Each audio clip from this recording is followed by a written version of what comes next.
되고 귀한 시간 될 수 있도록 축복하시고 역사하여 주옵소서. 우리의 예배를 받아 주옵소서. 예수님의 이름으로 기도합니다. 아멘. 할렐루야. 반갑습니다. 우리 서로 다 같이 인사하겠습니다. 주님이 자리에 계십니다. 다시 한번 하겠습니다. 오늘 좋은 일이 일어납니다. 아멘 하신 분들에게 이 밤에 좋은 일이 일어나게 될 줄 믿습니다. 지금은 아멘 하신 분들의 하나님의 더 큰 은혜가 임하게 될 줄 믿습니다. 신명기 27장 말씀에 보면 내 백성아 내 말에 응답하여 아멘 할지어다. 내 백성아 너희가 내 말에 화답하여 아멘 할지어다. 성경은 아멘만 잘해도 하나님께 영광을 돌리게 된다고 고린도서 1장 20절은 이렇게 말씀하고 있습니다. 하나님의 약속의 말씀은 얼마든지 그리스도 안에서 예가 되니 그런즉 그로 말미암아 우리가 아멘하여 하나님께 영광을 돌리게 되느니라. 할렐루야. 이렇듯이 여기 서 있는 강사의 말로 들어봤자 아무런 의미도 없어요. 저는 실력도 없고 능력도 없지만 그러나 제 입을 통해서 하나님의 약속의 말씀이 선포되고 증거될 때 요한복음 6장 63절 말씀을 보면 살리는 것은 영이니 육은 무익함이라. 내가 이른 말이 영이요 생명이 될 줄 믿습니다. 더 나아가 시편 107편 20절에서 21절 말씀을 보면 저가 그 말씀을 보내요. 저희를 고치사 이경에서 건져 내시는도다. 주의 인자하심과 인생에 행하신 기이한 일들을 인하여 주를 찬송하게 된다고 하신 그 약속의 말씀이 경험이 되고 체험이 되어서 오늘 본문 말씀대로 예수 그리스도는 어제나 오늘이나 영원토록 동일하신 그 주님을 만나면 여러분들이 변해서 제2의 인생, 제3의 인생을 다시 시작할 수 있다고 성경은 말씀하고 있습니다.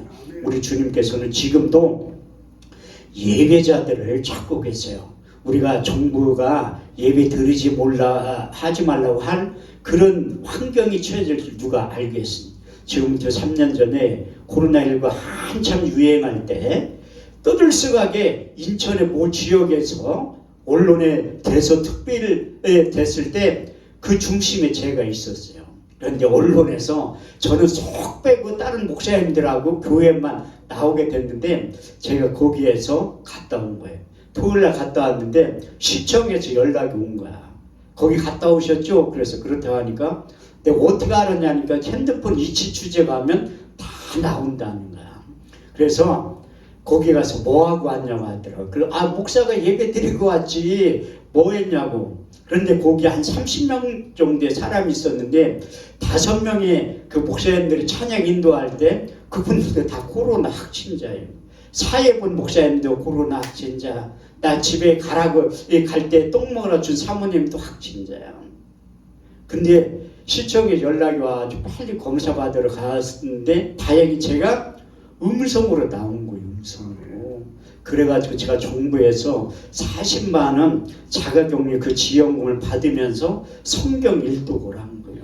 집사일 동안 정부에서 돈 40만 원 받으면서 성경 일독 한 사람이 저라니까요. 누가 그런 일이 일어나리라 생각이나 하겠어요. 근데 하나님은 지금도 예배자들을 찾고 계신 거예요.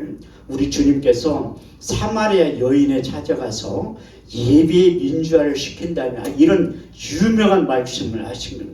여러분들 잘 알고 요한복음 4장 23절에 24절 말씀을 보면 하나님께 참으로 예배하는 자들은 신령과 진정으로 예배할 때가 오나니 지금이 곧 그때라. 아버지께서는 자기에게 예배하는 자들을 찾으십니다. 하나님은 영이시니 예배하는 자가 신령과 진정으로 예배를 드리라고 말씀하고 있습니다. 그 예배라는 단어가 어디에 처음 등장하냐면 창세기 22장에서 하나님의 아브라함을 부르시고 독자 이삭을 번제물로 바치라는 데에서 이제 예배라는 단어 히브리 원문에 보면 샤라는 단어가 등장하고 있어요. 그래서 창세기 22장 5절에서 6절 말씀을 보면 내가 아이와 저기 가서 예배하고 너에게 돌아오려니 이에 아브라함 번제의 나무를 가져다가 그 아이 이삭에게 지우고 자기는 손에 칼과 불을 가지고 그 아이와 동행했다고 말씀하고 있습니다. 그 예배라는 단어, 샤라는 그 뜻의 의미가 두 가지를 내포하고 있는데, 무릎 꿇고 하나님께 경배하다, 무릎 꿇고 하나님 앞에 복종하다는 뜻을 내포하고 있는데, 우리 이성과 상처는 도저히 납득하지 못할 그 독자 이삭을 번제물로 드리라고 할 때 그 약속의 말씀에 믿음으로 순종하는 것에부터 예배라는 단어가 시작이 되었다고 말씀하고 있어요. 그래서 여러분들이 예배 한 번만 잘 드려서 주님을 만나면 여러분들의 인생에 공고한 모든 문제가 해결되고 치유되는 놀라운 역사가 반드시 나타나게 될 줄 믿습니다. 우리가 인생을 살다 보면 앞에는 홍해가 가로막혀 있고 뒤에는 애굽의 군대가 따라오는 내 힘과 능력으로 도저히 감당하지 못할 때 하나님께서 출애굽기 14장 12절에서 13절 말씀을 통해서 우리에게 이런 위로의 말씀과 격려의 말씀을 하시는 겁니다. 모세가 백성에게 일러 가라사대 너희가 오늘 본 애굽 사람을 영원히 보지 아니하리니 여호와께서 너희를 위하여 싸우시리니 너희는 가만히 있을지어다. 할렐루야. 이렇듯이 내 힘과 능력으로 도저히 감당하지 못할 일이 생길 때는 우리 주님께서 우리 인생 가운데 찾아오셔서 우리를 대신해서 싸워주신다고 말씀하고 있습니다. 이 세원약 기도원도 매일 예배를 드리는데 왜 우리가 예배를 매일 드려야 될 이유가 있어요. 그것은 하나님 앞에 집중하기 위해서 예배를 드리는 것, 하나님 앞에 올인하기 위해서 예배를 드리는 것. 저도 누구보다도 예배를 많이 드리지만 여러분들도 원장님 이하 여러분들도 예배를 많이 드린다니까요. 왜? 이렇게 하루에 2번, 3번씩 예배 드리는 거 하나님이 여러분들에게 축복을 주셨기 때문에 예배의 자리에 나오는 거예요. 왜? 하나님이 예배 드리면 응답하시고 예배를 통해서 말씀하시고 예배를 통해서 꿈과 환상을 보여주신다고 말씀하고 있어요. 그래서 저도 우리 단체에서 주간 집회, 연합 집회 할 때 오살리 기도원 같은 경우는 20번 예배를 드려요.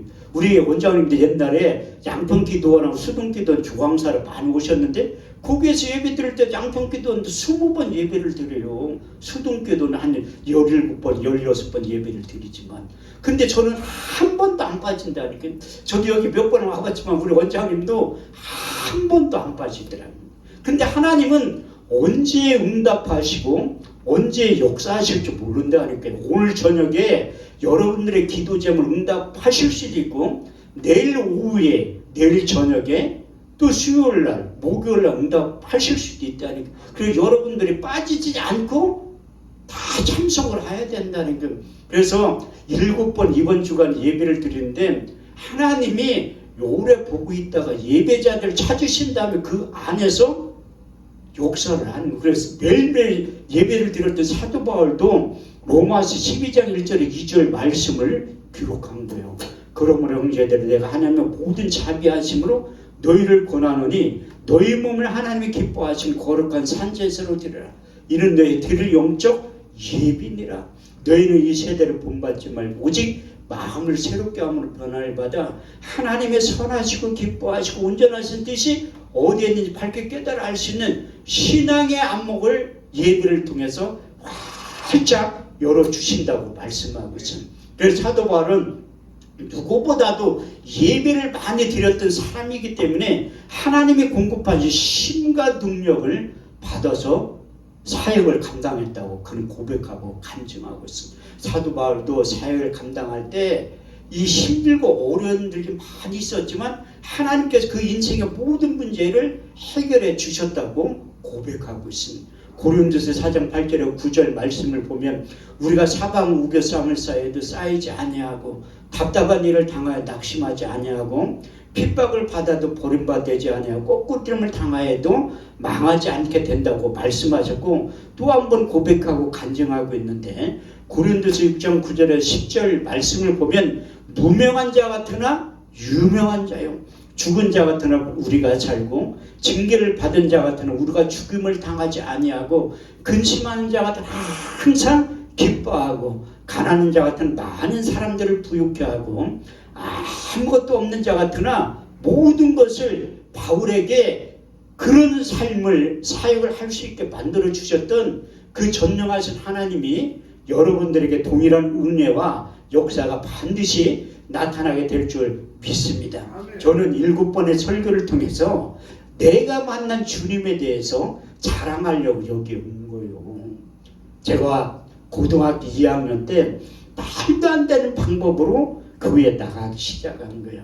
고린도전 1장 21절 말씀을 보면 전도에 미련한 것으로 하나님은 구원받은 자들을 기뻐하신다고 말씀하고 있어요. 제가 대전이 고향인데 고등학교 2학년 때 1년 선배가 수요일날 점심시간 나를 찾아와가지고 학교 끝나고 수요일날 저녁에 어디 좀 갈 데가 있다는 거야. 그래서 어디 가냐 물어보니까 너 오늘 도망가거나 나하고 같이 안 가면 가만히 안 둔다는 거야. 꼭 때릴 것처럼 내가 맞을 객이 끌려간 곳이 어디냐면 교회라니까요.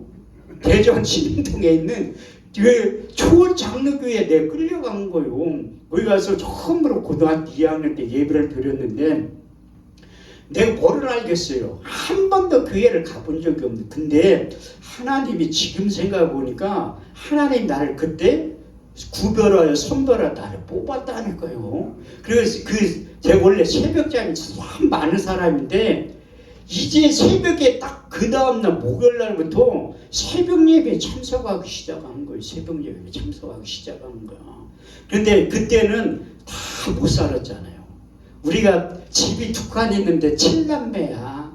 거기에서 사는데 학교 끝나고 집에 가면 누나가 심부름 시켜, 엄마가 시켜, 형이 시켜. 그러니까 집에 있기가 불편한 거야. 그래서 교회에 간 거예요. 그때나 지금이나 교회 가면 할머니들밖에 없어. 기도하는 우리 교회도 보면 할머니들밖에 없다니까요. 젊은 사람은 기도하러 안 와. 할머니 그때나 지금이나 교회에 저녁 때 모여서 기도하는 사람들은 할머니들이야. 근데 고등학교 3학년 때 잊어먹지도 않는데 미국에서 오신 김원성 목사님이라고 있어요. 부흥회를 하는 거야. 옛날에는 부흥회를 지금과 틀려가 주일날 저녁 때부터 시작해서 토요일날 새벽까지 했다니까요. 지금은 그렇게 안 하잖아. 근데 주일날 저녁에 감사 목사님 나를 부르더니 너 학교 가니까 낮에는 예배 참석 못하지만 새벽하고 저녁 때는 꼭 참석을 하라는 거야. 근데 조건이 있대. 조건이 뭐냐고 내가 물어보니까 꼭 헌금을 하라는 거야. 나는 그때 생각했죠. 미국에서 온 목사님이라 역시 다르구나. 학생이 무슨 돈이 있어서 나한테 핑을 뜯어가려고 하나 그렇게 생각을 한 거예요. 그래도 이 목사님 말씀에 순종하려고 학교 가는데 1시간을 넘게 걸리는데 걸어갔다. 그래서 엄마한테 차비 맞으면 걸어갔다 저녁 때 와가지고 헌금하는 거예요. 그 한 번도 안 빠진 거예요. 그래서 토요일날 새벽 예배 끝나고 나를 나오라고 하더라고요. 그래서 감사 목사님 나를 나오라고 하더니 안수기도를 해주면서 너는 앞으로 목사가 될 것이고 훌륭한 부흥사가 될 것이다. 그런 기도를 해주시더라고요.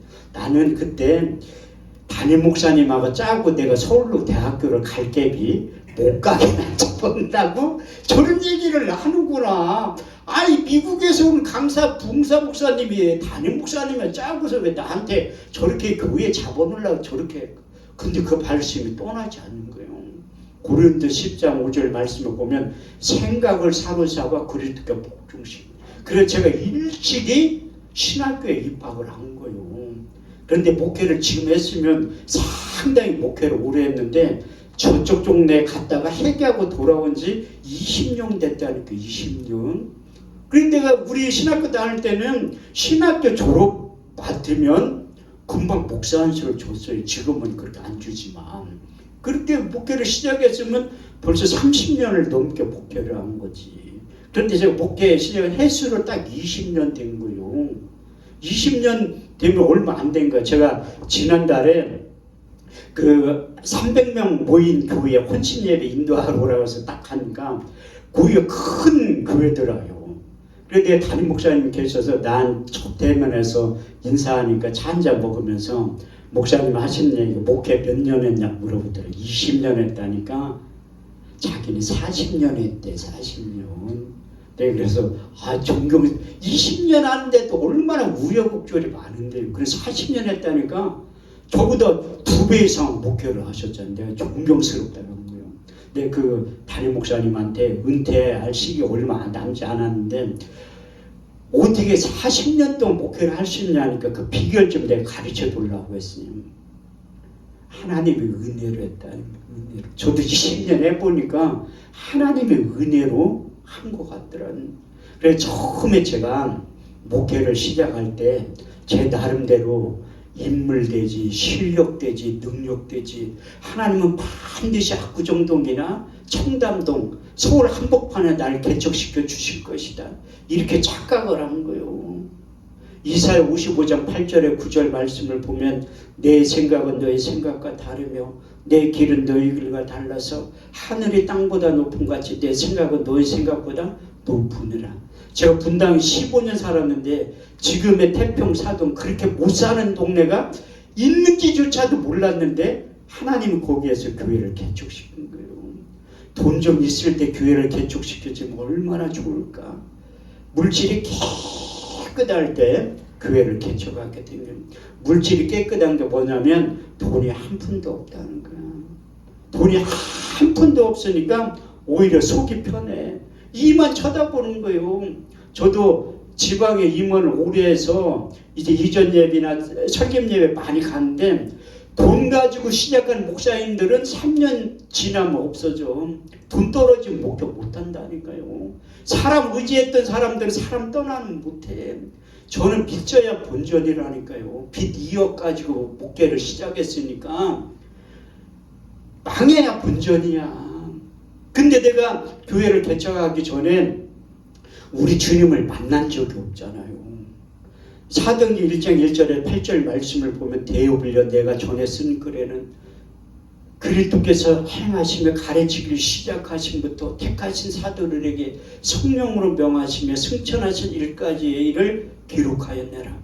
해 받으신 이에 친히 40을 나타내사 40일 동안 저에게 보이시며 하나님 나라에 대해서 말씀하시느니라. 사도와 같이 보이사 저에게 분부하여 가라사대 예루살렘을 떠나지 말고 너희들은 아버지의 약속하신 것을 기다려라. 요한은 물로 세례를 베풀어서 너희는 몇 날에 못될 성령으로 세례를 받게 될 것이라. 오직 성령이 너에게 임하시면 너희가 권능을 받고 예루살렘과 온 유대와 사마리아 땅끝까지 이르러 내 증인이 될 것이라. 예수님을 만난 적이 있어야지 내가 예수 증인 되지. 신학교 다닐 때 배웠으니까 이론적으로는 지식적으로 예수님에 대해 요만큼 알아도 내가 이증하면서 목회를 못할 것 같더라. 그래서 성서 현장 연수를 갔다 온 거예요. 남들은 성조의 순례를 갔다 왔다고 한 저는 고급 단어를 써가지고 성서 속의 현장을 연수 받고 온 거예요. 그때 우리 딸을 데리고 간 거야. 딸 데리고 가면서 비아돌로아고사 그 빌라도 법정에서 골고다 언덕까지 가기 전에 가이드 전도사님이 기도하고 싶은 사람 있으면 한번 손 들어보라고 하더라고요. 그래서 제가 손을 들고 기도를 하려고 하니까 우리 딸이 내 옆구리를 딱 치면서 아빠 창피하게 뭘 기도를 하려고 해. 다른 분 하기 냅두지. 그런데 나는 꼭 하고 싶더라고요. 그래 우리 주님께서 걸어가신 고난의 길 십자가의 길에 대한 묵상을 하고서 기도를 한 거예요. 이사야 53장 1절에서 6절 우리의 전한 것을 누가 믿었느냐. 여호와의 팔에 네게 나타났느냐. 그는 주 앞에서 자라나기를 연한 숲 같고 마른 땅에 난 줄기 같아서 곤 모양도 없고 풍채도 없은즉 우리의 보기에 흠모할 만한 아름다운 것이 없도다. 그는 멸시를 받아서 사람에게 실어버린 바 되었으며 강구를 많이 겪었으며 질고를 아는 자라. 마치 얼굴을 가리고 사람을 바라보지 않음을 받는 자 같아서 멸시를 당하였고 우리도 그를 기이 여기지 아니하였도다. 그는 실로 우리의 질고를 지고 우리의 슬픔을 당하였거늘 우리는 생각하기를 그는 징벌을 받으며 하나님께 고난을 받는다 하였느라. 그가 찔림은 우리의 허물이나며 그가 상함은 우리의 죄악을 인함이라. 그 징계를 받으면 우리는 평안을 누리고 그 채찍에 맞음으로 우리가 나음을 입었도다. 우리는 다 양같아서 그릇 행하여 각기 제 길로 갔거니 여호와께서 우리의 무리의 죄악을 그에게 담당시키셨도다. 그 말씀을 묵상하니까 한 40명의 사람들이 다 울기 시작한 거예요. 여기 우는 사람 한 명도 없잖아. 그만큼 환경이 중요하다는 거예요. 그래서 기도를 하고 간데 9박 10일 동안 이집트, 이스라엘, 요르단 갔다 왔는데 우리 주님을 만나고 싶었는데 만나긴 뭘 만나, 못 만나고 왔지. 그래가지고 함께 와가지고 내가 하늘산 기도를 간 거예요. 또 가서 보니까 아이고 뭐 예배를 통해서 만난다고 강사 목사님들 얘기하는데 못 만난 거예요. 그래서 또 하늘산 앞에 또 양평 금식 기도를 있잖아요. 거기 딱 가가지고 보니까 써놨어. 잠언 8장 17절을 나를 사랑하는 자들이 나의 사랑을 입으며 나를 간절히 찾는 자가 나를 만나게 될 것이다. 아 이거다. 간절히 찾으면 우리 주님을 만나 주신다는. 그래서 제가 신학교 졸업 맞고 우리 집사람 다니는 교회를 가니까 기도하러 가니까 오지 말래. 신학교 졸업하고 목회를 안 하니까 담임 목사님이 내가 신학교 나온 줄 알고 오지 말라는 거야. 그래 알았다고. 그랬는데 그 빌라 2층에 사는 권사님이 저에게 기도처를 가르쳐 준 거예요. 지금의 분당 율동공원의 태직곡에 넘어가면 오른쪽에 첨성대처럼 약 20명이 들어가서 기도할 수 있는 구국재단이 있어요. 거기에 나를 소개를 시켜준 거예요. 내가 가서 보니까 한 20명의 사람들이 기도를 하고 있다. 자유스럽게. 2달 만에 하나님이 그 사람들 다 교통정리하는 거예요. 나 한 사람 목사 만들려고 그 사람들 다 못 오게 한 거. 어디 갔는지 몰라도 안 오더라. 내가 매일매일 거기 출근을 한 거예요. 왜? 성경은 써있잖아. 나를 사랑하는 자들이 나의 사랑을 입으며 나를 간절히 찾는 자가 나를 만나게 될 것이라. 이게 함씨들이 고집이 상당히 세요. 보니까 강사가 바뀌었더라고. 황씨라고. 난 황씨가 아니라 함씨라니까요. 그러니까 함씨들이 고집이 무지하게 센데 누가 이기나 한번 보자는 거예요. 성경은 우리 주님께서 사도행전 9장, 사도행전 22장, 사도행전 26장에 보면 다메섹 사건이 기록되어 있다는 거예요. 우리 바울에게도 우리 주님께 찾아오신 거예요. 요한계시록 3장 20절 볼지어다 내가 문 앞에 서서 두드리니 누구든 내 음성을 듣고 문을 열면 내가 그로 들어가 그로도 물어먹고 나는 그로도 물어먹게 될 것이라. 그래서 매일 출근하는 거예요.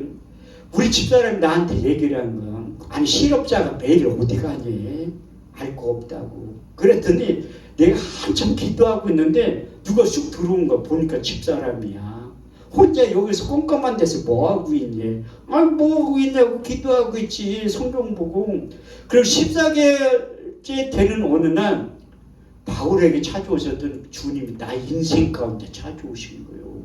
그때 2가지의 말씀을 경험시키고 체험시킨 거. 첫 번째 베드로서 3장 8절 사랑하는 자들의 주께는 하루가 천년 같고 천년이 하루 같은 이 한 가지를 잊지 말라. 2번째 10편 90편 4절 말씀 주의 목전은 천년이 지나간 어제 같으며 밤에 한 경점 같을 뿐입니다. 우리 주님이 찾아오셔서 5분 정도 얘기를 한 것 같은데 깨어나니까 8시간이 지난 거예요. 그때 하늘의 개념을 체험을 하는 거예요. 그때 찾아오셔서 육의 신비에 새겨주셔서 5가지의 말씀이 있어요. 너는 앞으로 이런 사역을 하게 될 것이다. 그런 말씀을 주셨는데 첫 번째는 넌 스승으로서 목회하지 말고 아비의 심정을 가지고 목회를 하라는 거예요. 고린도전서 4장 15절 말씀을 주신 거예요. 그리스도 안에서 1만 스승이 있으되 아비는 많지 아니하니 내가 복음으로 너희를 낳으시며. 2번째 말 잘할 수 있는 능력을 주신다는. 저희가 7남매인데 말을 얼마나 못하는데 우리 형제들이. 우리가 사형제거든요. 식당 가서 밥 먹을 때 우리는 그 메뉴 주문할 때는 말 안 해. 메뉴판 보고 손가락으로 해. 손가락으로 30분 한마디도 안 하고 계산하고 나갈 때 보면 식당 아줌마가 봉거리 안 했냐고 물어봐. 한마디도 안 해. 지금도 어쩌다 만나면 얘기 안 해요. 동생이 목동에 사는데 교회 좀 오라고 하면 안 와. 나 보고 싶으면 전화가 와요. 집에 놀러 오라고. 안 가, 바빠서. 그러면 용돈을 드린대. 그럼 얼른 가야지. 신방을 돈 준다는데 안 갈 수가 있으면 신방을 가면 형 왔어요. 잘 있었냐? 그게 끝이야. 2시간 동안 얼굴만 쳐다보고 있어. 재수 씨는 답답해 죽겠대. 아니 형제가 오랜만에 만났으면 얘기도 해야지. 왜 한마디도 안. 서울대가 그 재수 씨가 상당히 똑똑한 여자예요. 서울대 나왔으니까 얼마나 똑똑하겠어. 그런데 나도 세상 사람하고 얘기를 안 해요. 왜? 할 얘기가 없기 때문에. 그런데 또 복음을 전하면 또 길을 막고 싫어해. 그래도 전하는 거요. 왜? 난 가족 복음을 위해 30년을 넘게 기도하고 있다는 거예요. 성경에 써있잖아. 사도행전 16장 31절. 주 예수를 믿으라. 그리하면 너와 내 집이 구원을 얻게 된다고. 그래서 끊임없이 지금도 기도하고 있다니까요. 그때 우리 주님께서 내 인생관 찾아오셔서 말 잘할 수 있는 능력을 주신 거예요. 바울에게 주셨던 말 잘할 수 있는 능력을 저에게 임했던. 바울이 말을 나보다 더 못했다니까. 성경에 말 못했다고 써있는 사람 바울밖에 없어요. 고린도 10장 10절 말씀을 보면 그 편지는 중하고 힘이 있으나 그 몸으로 대할 때는 말에 시원치 아니하느냐. 아니 말을 얼마나 못하면 성경에 써있겠어. 말을 못한다고. 본인 스스로도 고백을 해요. 고린도 11장 6절 말씀을 보면 난 말에는 좋으나 지식에는 그렇지 아니하는도다. 또 바울은 설교하다 사람 죽인 적도 있어요. 유두구라고. 나는 한 번도 설교 20년 하면서 죽인 적은 없어. 졸개할 수 있는 능력은 있어도 한 번도 죽인 적은 없다니까요. 하나님도 바울에게 말 잘할 수 있는 능력을 주신 거예요. 고린도서 2장 4절에서 5절 말씀을 바울에게도 주셨지만 저에게도 주신 거예요. 내 말과 내 전도함이 지혜에 권하는 말로 하지 아니하고 다만 성령이 나타남과 능력으로 하여 너희 믿음이 사람이 지혜 있지 않고 하나님의 능력 가운데 있게 하려 하였느라. 세 번째, 우리 주님께서 이 땅에 오신 목적과 사단마귀 귀신이 이 땅에 온 목적을 너는 정확히 알고 그 사역을 감당하게 될 것이다. 요한복음 10장 10절 말씀을 주시면 도적이 오는 건 도적질하고 죽이고 멸망시키는 것뿐이요 내가 온 것이 양으로 생명을 얻게 하고 더 풍성히 얻게 하려 하심이라. 네 번째는 너는 헛소리하지 말고 하나님의 말씀만 전하라는 거예요. 그래서 제가 설교를 이렇게 하는 거라는 거예요. 요한복음 3장 34절 하나님이 보내신 이는 하나님의 말씀을 안 하니 하나님의 성령을 한량없이 부어 주십니다. 마지막 다섯 번째 잠언 30장 6절 너는 그 말에 더하지 말라. 그가 너를 책망하시겠고 너는 거짓말하는 자가 될까 두려워하느라. 그래서 내가 설교하기 전에 진실만을 말하게 해둘라 기도하는 거예요. 저도 사역을 오래 하다 보니까 요만한 사건을 요만하게 뻥튀기 할 때가 있다니까 저도 모르게. 그래서 하나님 앞에 진실만을 말하게 해둘라 기도하는 거예요.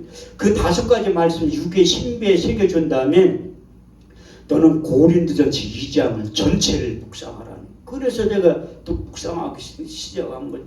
형제들아 내가 너희 가운데 나아가 하나님의 증거를 전할 때 말과 지혜의 아름다운 것을 하지 아니하노니 내가 예수 그리스도와 그의 십자가에 못 박히신 것 외에는 아무것도 알지 아니하기로 작정하였습니다. 내가 너희 가운데 거할 때 약함에 두려움에 심히 떨어노라. 내 말과 내 전도함이 지혜의 권하는 말로 하지 아니하 다만 성령의 나타남과 능력으로 하여 너희 믿음이 사람의 지혜에 있지 않고 하나님의 능력 가운데 있게 하려 하였느라.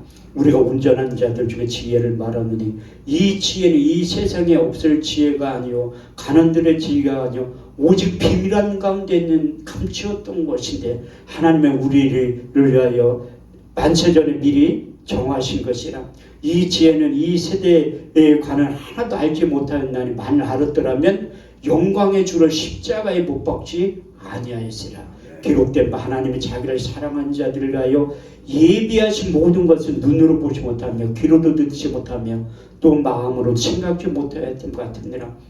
오직 성령으로 이것을 말하거니와 신령한 것을 신령한 것으로 분별하느니라. 육에 속한 사람은 하나님의 성령의 일을 받지 아니하는 저에게 미련하게 보임 또 깨닫지도 못하는 이런 일은 영적으로야 분별하느니라. 신령한 자는 모든 것을 판단하는 자기는 아무에게도 판단을 받지 아니하느라.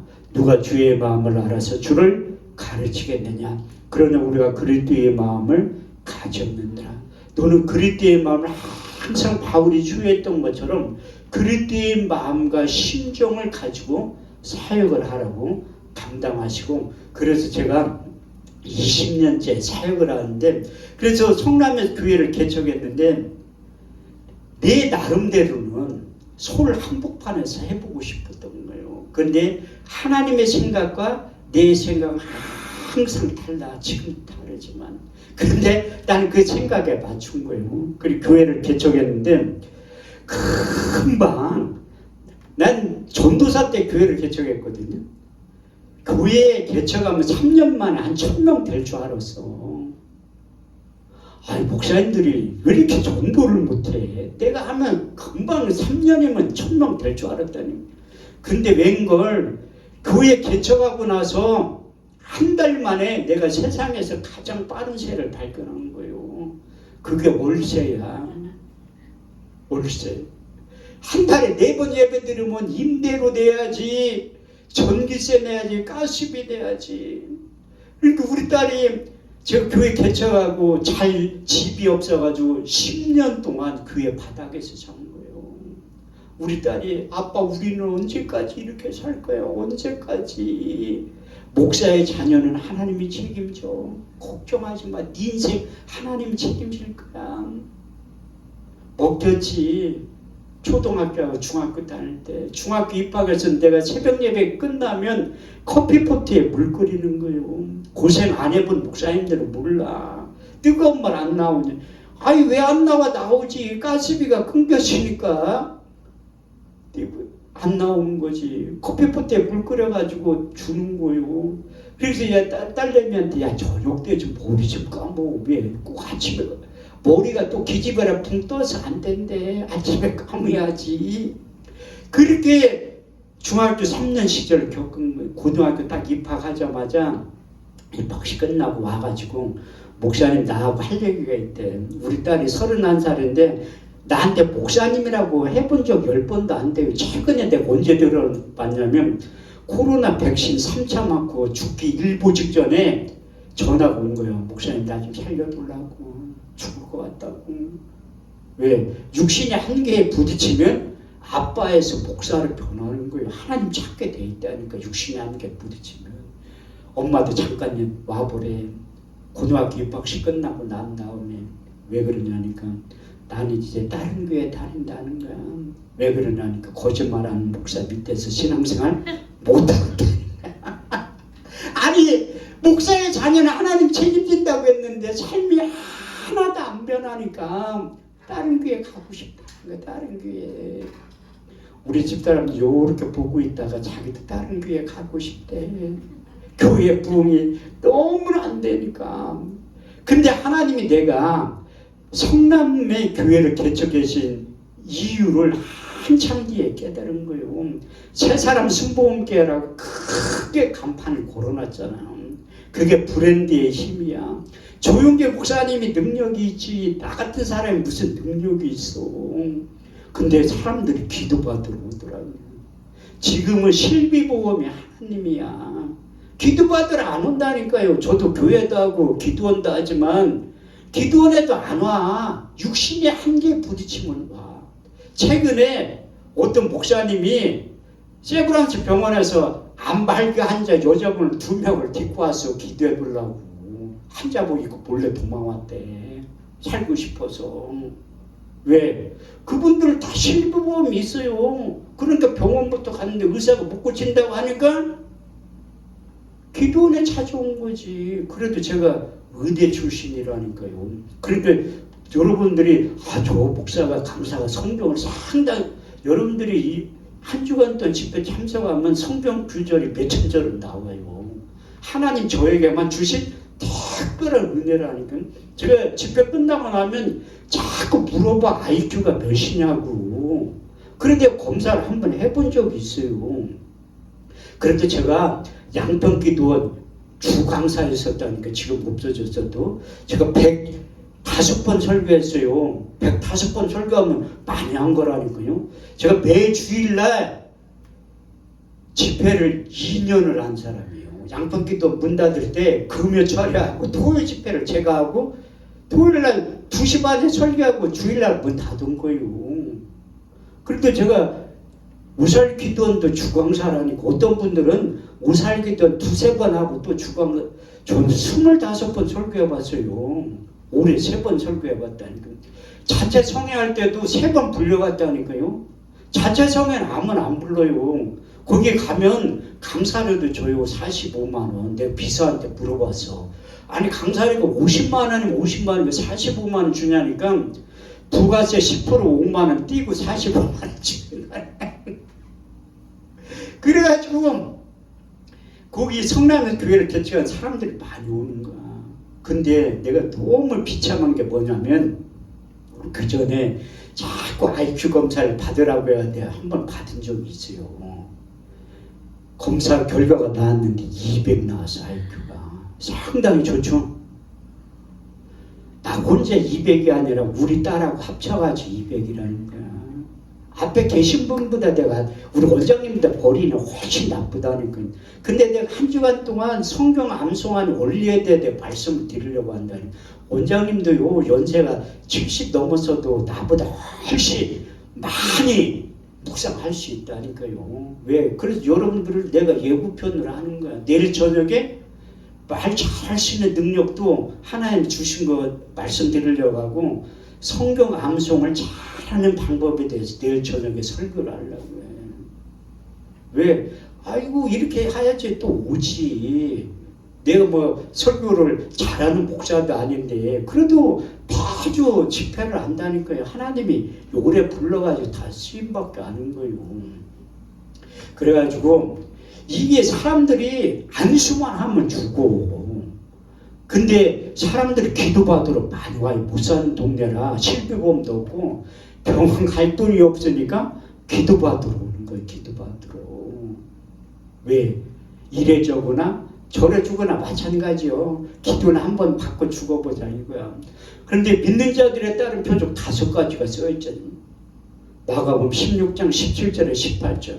믿는 자들의 이런 표적이 따르니 저희가 내 이름으로 귀신을 쫓아내며 새 방언을 말하며 뱀을 집으며 무슨 독을 마실 자라 해를 받지 않으면 병든 사람의 손을 얹은즉 나으리라. 어이 잘하시네. 병든 사람의 손을 얹은즉 나으리라. 성경은 그렇게 써있는데 저희 사역 가운데 병든 사람의 손을 얹은즉 죽으리라. 아침에 안 잤는데 저녁 때 죽었다고 연락 와. 얼마나 괴롭겠어. 얼마나 괴롭겠어. 제가 출애굽기 15장 26절 말씀에 보면 치료의 하나님 여호와 라파의 하나님으로 써있어요.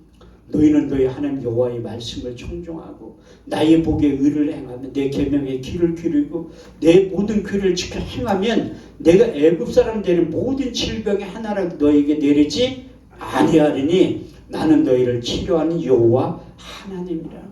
고등학교 2학년 때부터 묵상하기 시작 수만 번을 했을 거 아니에요. 그런데 저희 사역관 봉준 사람과 손을 얹은즉 성경은 나으리라고 써있네. 죽어요. 저 사람 많이 죽였어. 근데 신기한 게 뭐냐면 한 번도 고소를 안 당했다는 거예요. 지금은 죄로 껴야 돼요. 그렇게 말기암 환자 오면 손에 대고 하면 안 돼요. 요즘 멀리 떨어져서 기도한다니까요. 아 자식들을 고소해 죽으면 그래가지고 보조 없이 함부로 몸에 손 안 된다. 내가 얼마 전에 자기 홍성에 가서 집회를 하는데 어떤 강사 아닌 목사님 할머니한테 등에다 대고 이렇게 두드리면서 기도를 한 거야. 자식들이 난리가 났어요. 우리 엄마 때렸다고. 믿음이 없는 사람들이 볼 때는 그렇게 보인다니까요. 때렸다고 할머니도 목사가 때렸다고 자식들한테 그렇게 얘기를 한 거예요. 난리가 났었다니까. 그래서 저는 안수기도 할 때 살짝 한다니까요. 왜 살짝? 여자들은 싫어해. 파마머리 확 눌린다고.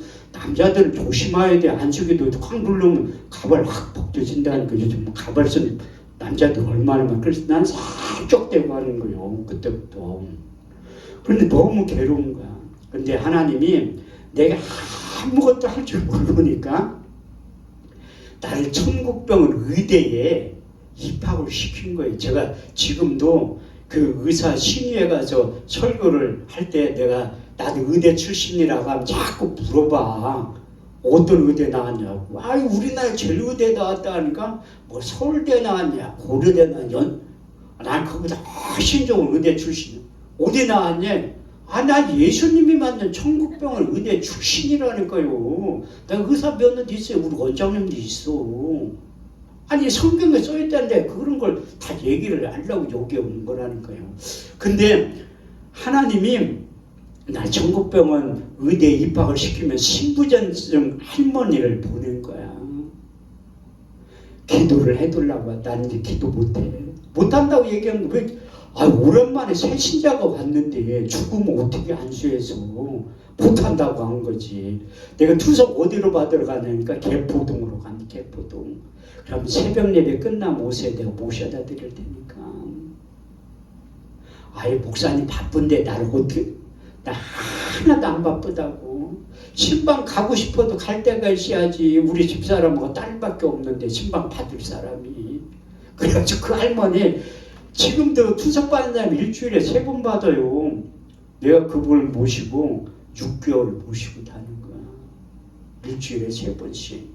초라한 내 모습을 본 거예요. 제가 순복음교회 목사의 자존감이 있는데 병자 한 명도 못 고쳤다 나. 얼마나 납득하는데. 그래서 성경을 새롭게 읽기 시작한 마태복음부터. 마태복음 4장 23절에 24절 말씀을 보니까 예수께서 온 갈릴리에 두루 다니사 저희 해당의 천국복음을 전파해서 백성 중에 모든 병과 모든 약한 것을 고치셨으니 그의 소문이 온 수라에 퍼진지라. 백성들이 모든 앓는 자 곧 각세병과 고통에 걸린 자 간질한 자 중풍병자를 데려오니 거기서 고치셨다고 말씀. 아 이거구나. 성경을 더 읽다 보니까 우리 주님께 마태복음 8장 17절에 18절 말씀을 보니까 예수께서 말씀으로 더러운 귀신을 쫓아내며 모든 병과 모든 약한 고치셨으니 이는 선지자 이사야로 하신 말씀에 우리의 연약한 것 신이 담당하시고 병을 짊어지셨다함을 이루려 하심이니라. 그래서 우리 주님께서 이사야 선지자의 입술을 통해서 제가 아까도 이사야 53장 1절에서 6절을 말씀드린 것처럼 저가 채찍에 맞음으로 너희가 나음을 입었다는 것이 완성이 된 거예요. 그래서 복음서를 다 읽고 나서 이제 구약 성경에 읽는데 잠언 4장 20절에 22절 말씀에 그 비밀을 깨닫게 만드지. 잠언 4장 20절에 22절 말씀을 보니까 내 아들아 내 말에 주의하며 내가 이르는 것에 내 귀를 기울여라. 너는 그것을 내 눈에서 떠나지 말고 내 마음속에 지켜라. 그것을 얻는 자에게 생명이 되며 온 육체의 건강이 됨이더라. 그래서 그 건강이라는 히브리 원문에 보니까 약이라는, 다시 말해서 하나님의 약속의 말씀이 약의 역할을 한대요. 약의 역할을. 아 이거구나. 그래서 내가 우리 주님께서 마태복음 10장 1절 말씀을 보니까 제자들을 부른 다음에 의사면을 다 나눠주신 거예요. 그 전에 성경은 예수님에 대해서 다 기록한 말씀이에요. 구약 성경은 오실 예수님에 대해서, 신약 성경은 오실 예수님에 대해서, 요한계시는 다시 오실 예수님에 대해서 기록한 거예요. 요한복음 5장 39절 말씀을 보면 너희가 성경의 용생을 얻는 줄 생각하고 이 성경을 상고하거니와 이 성경이 내게 대하여 증거하느니라.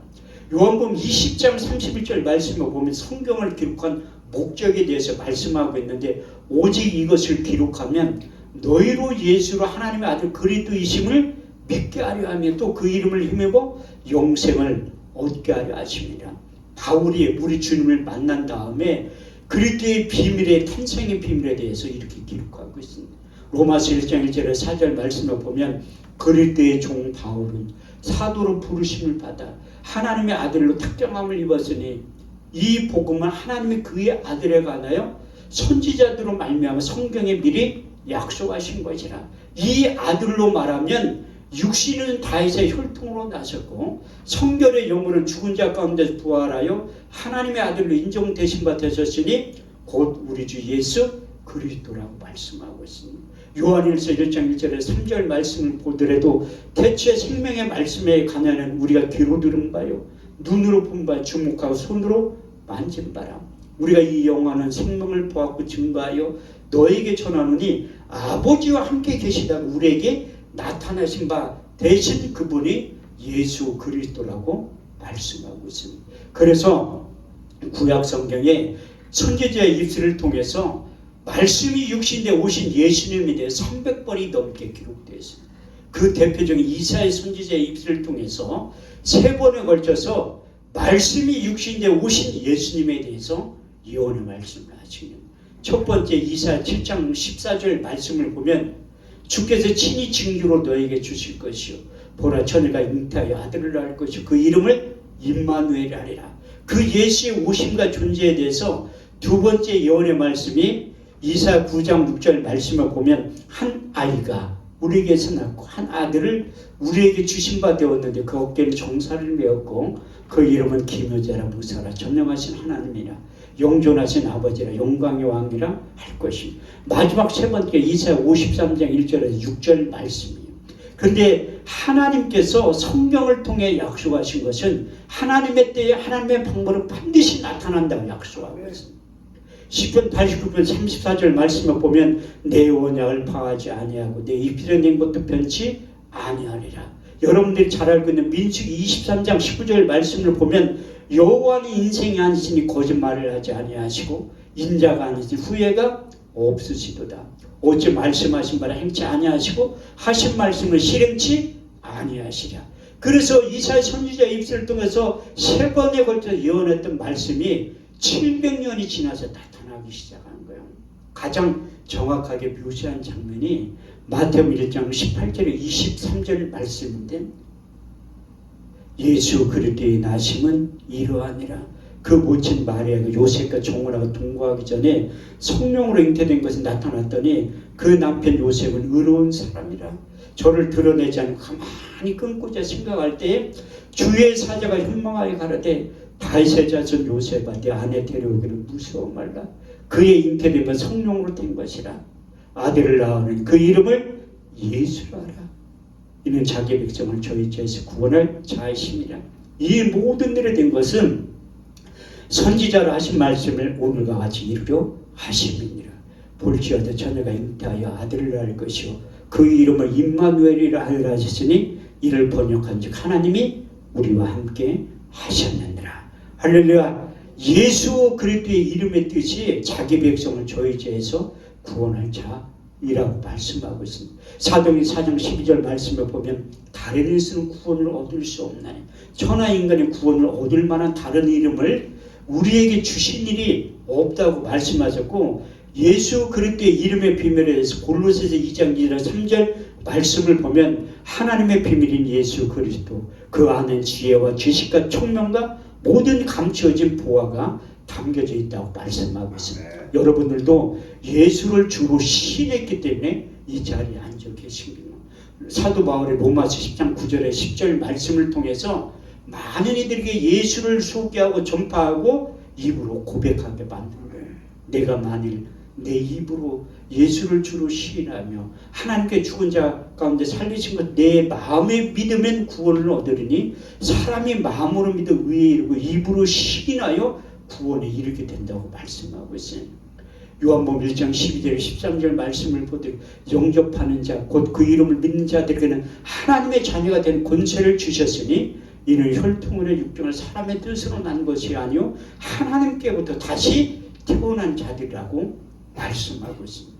이렇듯이 예수님 때문에 저도 목사가 되었고 예수님 때문에 여러분들 예배의 자리에 나온 거예요. 사실 제가 이중 국적을 가지고 있어요. 대한민국에서 태어났으니까 이제 대한민국 시민권을 가지고 있지만 내가 이중 국적 가지고 있다면 그 많은 분들이 미국 시민권 가지고 있냐고 물어보는 사람들 거의 없고 동남아 사람이냐 물어봐요. 우리 교회가 신대방역 그 앞에 전철 앞에 있거든요. 거기 앉아 있으면 사람들이 와서 물어봐. 거기 외국인들 무지하게 많이 살거든요.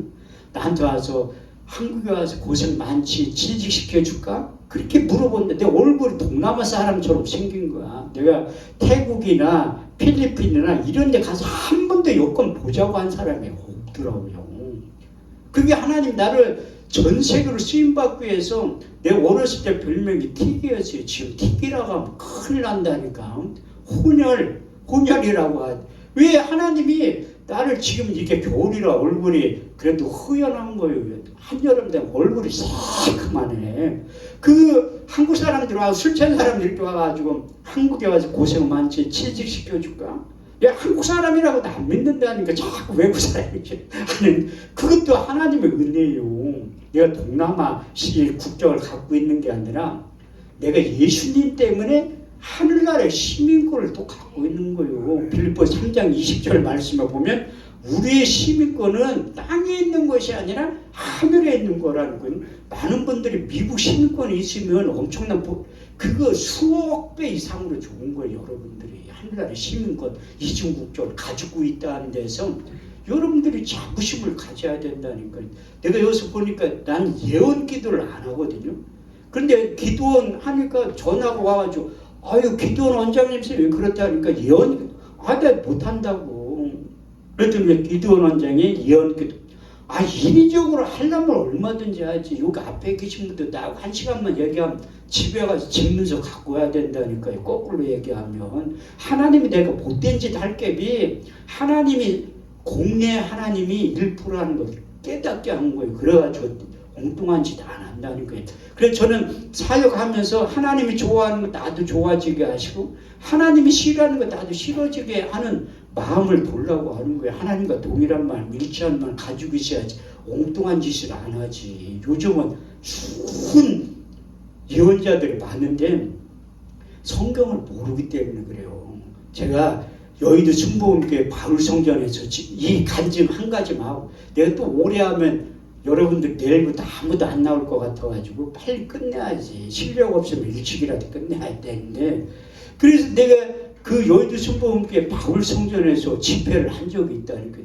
제 평생의 꿈이 여의도 순복음교회 대성전에 설교 한번 해보는 게 꿈이에요. 그 꿈이라니 언제 그 실현이 될지 몰라도 가까이 갔다니까요. 그 바울성전도 아무나 안 불러요. 제가 동남아 선교에서 집회를 3번 하고 잘하니까 1년에 한 번 행사하는데 바울성전 3,000석이에요. 내가 불러가지고 밤 12시부터 2시 40분까지 시간을 준 거 하라고. 내가 동남아 선교회장님 왜 사람들 이렇게 조그맣냐 하니까 이름 없는 사람이 와서 그렇대. 내가 왜 이름이 없냐 황금천이라고 있는데 유명하지 않아서 그렇다니. 거기 바울성전에 스는 세우는 사람들 몇천 명 되는 그 지성전 목사들만 세워요. 그런데 나 같은 사람 세우니까 사람이 없대.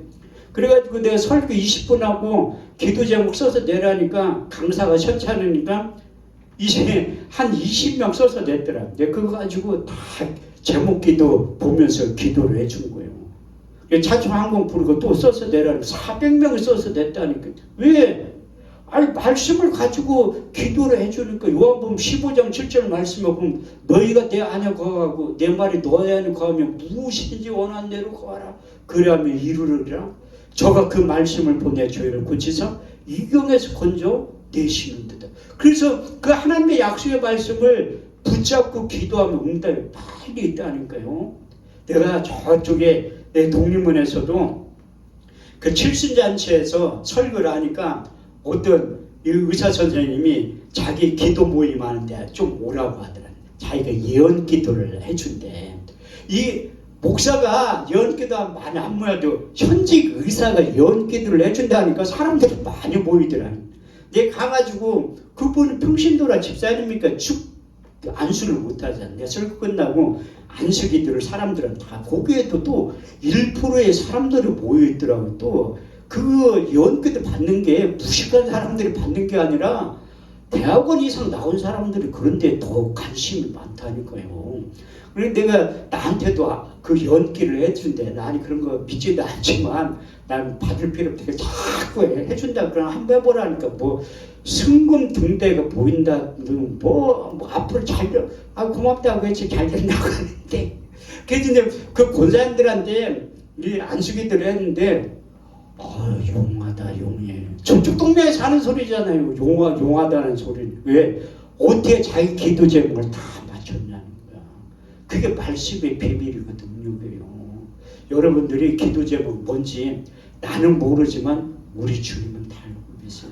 이 시간 우리가 통성으로 기도할 때 세운 강사의 입을 통해서 하나님이 이렇게 말씀하신 거예요.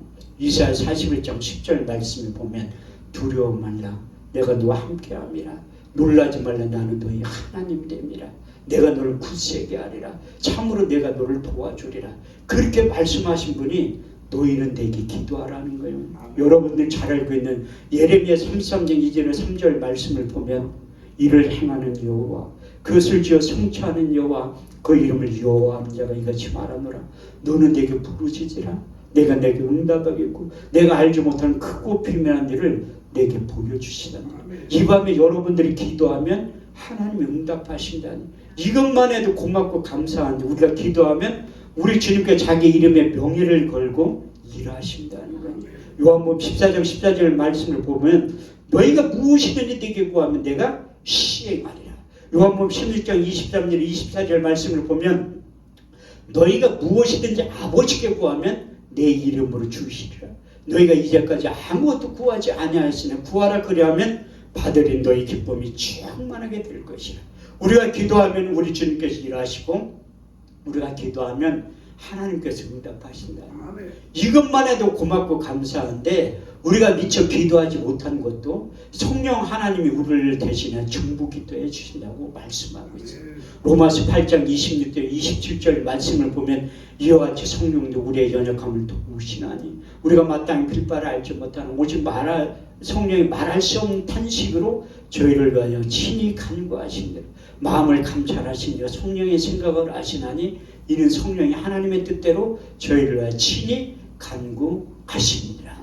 저는 여러분들의 기도 제목을 몰라도 우리 주님이 다 알고 계십니다. 제가 볼 때는 1번부터 5번까지 여러분들이 통성으로 기도할 때 반드시 응답해 주실 줄 믿습니다. 우리 다 같이 주여 삼창 하시면서